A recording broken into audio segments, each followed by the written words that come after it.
Vamos a charlar con Manuel Socias, que es legislador de la Ciudad Autónoma de Buenos Aires, representa o está ahí por el espacio del Frente de Todos, es politólogo y bueno, muy amablemente siempre que lo convocamos ahí está y tiene la gentileza de charlar conmigo en la mañana.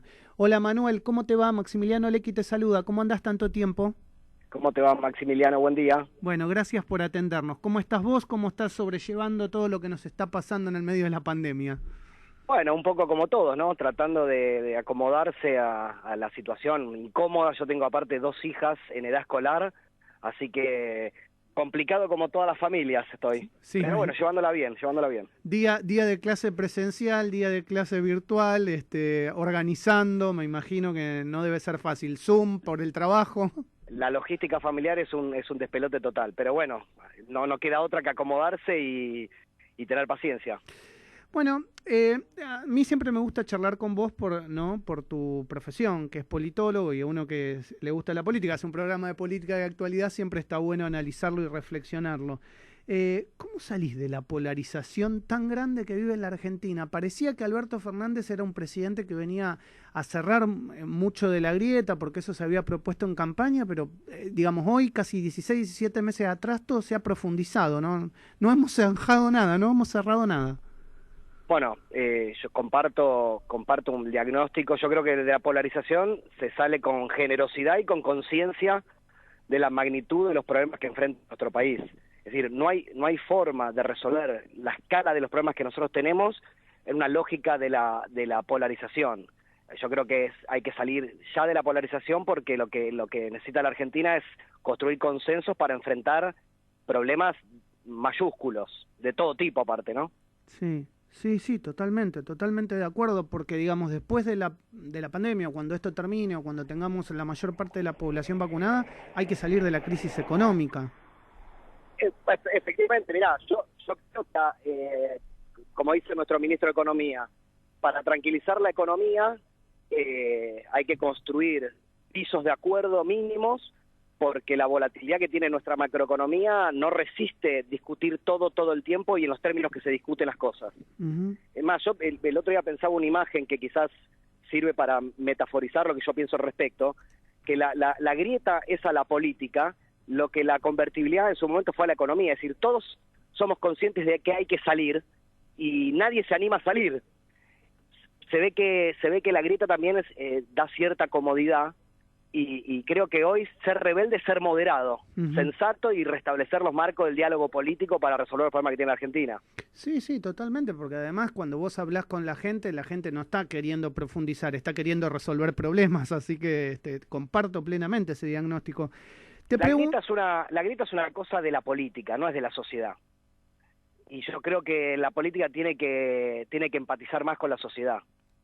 Cuando hablamos de salida y pensamos en reactivación económica, sé que sos un hombre que estás muy cercano a Lamens, ¿no? ¿Y qué crees que puede pasar en la ciudad respecto del turismo? Porque es una ciudad que vivía mucho del turismo, que se vive de los servicios, la peatonal Florida, el microcentro porteño. Todo esto ha cambiado, ha mutado, digamos, la actividad se ha mudado a los barrios. El microcentro hoy se ve, digamos, la zona de legislatura que alguna vez digo, no es lo que era. ¿Cómo puede el turismo ayudar en esta reactivación? Mira, te lo contesto por partes, porque justo nosotros estamos terminando de elaborar un proyecto respecto al microcentro, que tal como decís vos, basta solo caminar con el microcentro para el nivel de degradación que está sufriendo, locales cerrados, restaurantes cerrados, oficinas en alquiler, oficinas vacías, muy poca circulación de gente. Y nosotros ahí estamos trabajando en un proyecto que estábamos muy cerca de presentar, que tiene que ver con reconvertir el microcentro en un barrio residencial para la clase media de la Ciudad de Buenos Aires, uh-huh, que básicamente consiste en un programa de reconversión de oficinas en vivienda y del producido de esas viviendas nuevas, introducirlos en un mercado de alquiler orientado a los sectores medios, obviamente con parámetros de precios más accesibles, con contratos más simétricos entre. Es un proyecto que nosotros calculamos que en 2 o 3 años podría generar un shock de 3.000 nuevas viviendas en el microcentro, que es lo que nosotros entendemos que tiene que ocurrir en el microcentro: abandonar los usos exclusivos que viene arrastrando desde hace décadas, que produce, por ejemplo, que fuera del horario laboral, el microcentro es un lugar casi desértico. Sí. Problema que se profundizó en la pandemia, ¿no? Por la falta de circulación de gente. Entonces nosotros estamos proponiendo es convertir el microcentro en un nuevo barrio de la ciudad, orientado a las familias de clase media de la ciudad. Lo que vos estás diciendo, Manuel, es tan importante que hasta recuerdo al propio jefe de gobierno actual hablando de la descentralización de venir todos a trabajar en subte a la misma hora al centro y bueno, buscarle paliativos. O sea, ahora digamos como por obligación, por lo que nos pasó en el medio de la pandemia, estamos discutiendo esto y por ahí le encontramos una solución que haga que Buenos Aires no sea un colapso en los horarios pico en 4, 5, 10 años, ¿no? Absolutamente. Yo creo que la crisis del microcentro es una oportunidad para repensar el microcentro, que como decís vos, ya tenía que haber sido repensado antes porque tenía problemas de todo tipo. Uno de los que mencionás que tiene que ver con el colapso del transporte público en los horarios pico, era uno de esos, pero tenía otros problemas.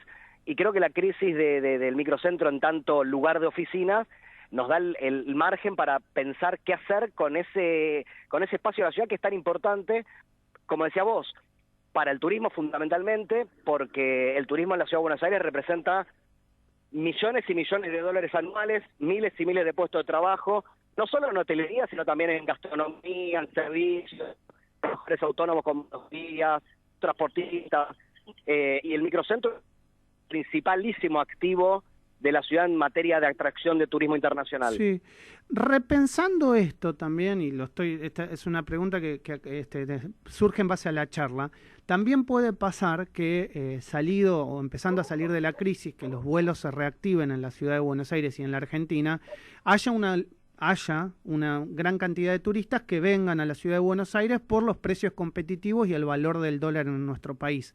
¿Cómo haces para que la ciudad de Buenos Aires, al reconvertirse y al hacer turismo, no sean esas viviendas puestas solo a disposición del turismo a través de aplicaciones y que se le saquen al porteño para vivir, ¿no? Y para bajar los precios en... Sí, bueno, eso es un problema aparte que de las principales ciudades del mundo, que es los alquileres turísticos presionan a la suba los precios de los inmuebles de alquiler. Lo que nosotros estamos proponiendo para el centro es que las nuevas viviendas que se produzcan, producto de la reconversión de oficinas en vivienda, no puedan ser destinadas al alquiler turístico. Okay. Porque si no, efectivamente, como decís vos, lo que generaría es una presión muy fuerte sobre los precios, expulsando población inquilina de la ciudad de Buenos Aires, que es lo que está pasando en algunos barrios como Palermo y demás, ¿no? Sí, totalmente. Por eso te lo preguntaba, porque digo, bueno, es un dato que no podemos dejar de analizar. Bueno, en Berlín, por ejemplo, estaba prohibido el alquiler turístico. Claro. de departamentos. Sí, es verdad. Y el centro de Berlín está teniendo una reconversión muy grande en estos años también. Absolutamente. Los grandes centros de las grandes ciudades están repensándose y están todos avanzando hacia un esquema de residencialización.